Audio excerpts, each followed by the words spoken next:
जलाले सतनाम के अच्छा और दिया जलाले गुरु नाम के। जय हो जय हो जय हो। और तोरे मन के मंदिर में पेड मास्टर कैसे दिया जलाले गुरु नाम के। तो कहे का हाँ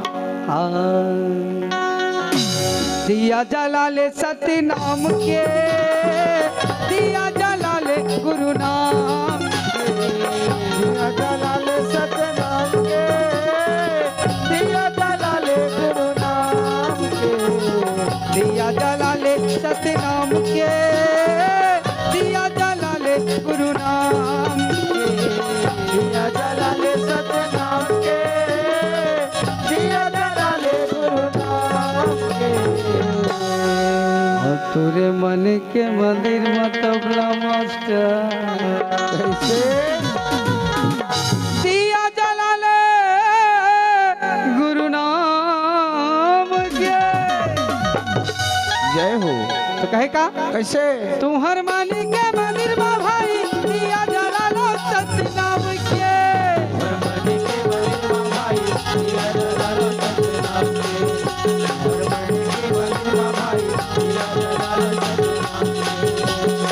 दिया जलालो सत्य नाम के, दिया जलालो गुरु नाम के।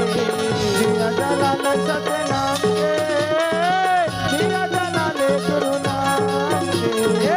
दिया जलालो सत्य नाम के, दिया जलालो गुरु नाम के।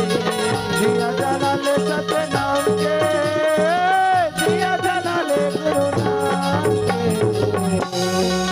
अब तोरे मन के मंदिर में बैंजो मास्टर कैसे ए मास्टर ओए दिया जलालो सतनाम के। आपे मन के मैं दुला से बहुत सुंदर वो गीत मन वायरल हुई समर मन के। हाँ चले कहे का का तुहर मन के मंदिर में भाई दिया जलालो सतनाम के।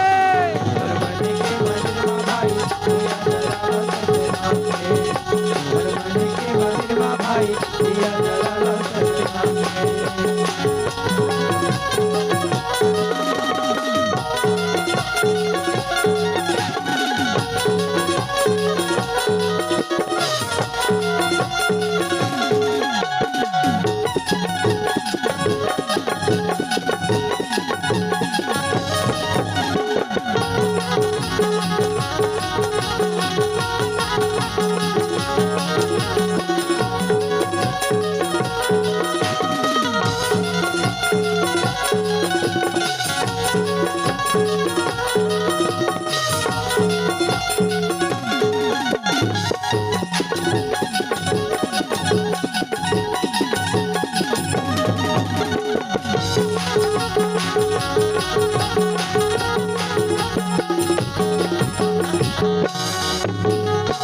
गुरु के ज्ञान सदा ही जल निर्मल सदा ही जल निर्मल।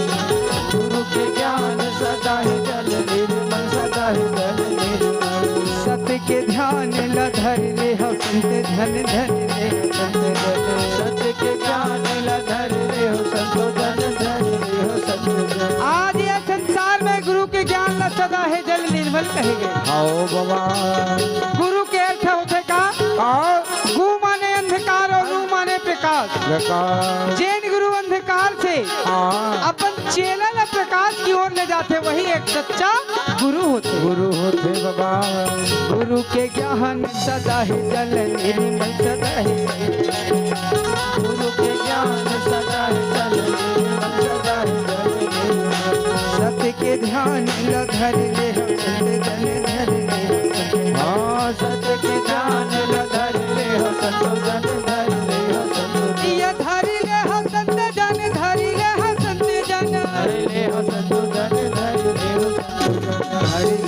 संत जन धरि ले धरि ले हो संतो जन धरि ले हो संतो जन सतिला जान ले पहचान ले सतिला जान ले पहचान ले सतला जान ले पहचान ले सतला जान ले पहचान ले सतिला जान ले पहचान ले सतिला जान ले पहचान ले सतला जान ले पहचान ले सतला जान ले पहचान ले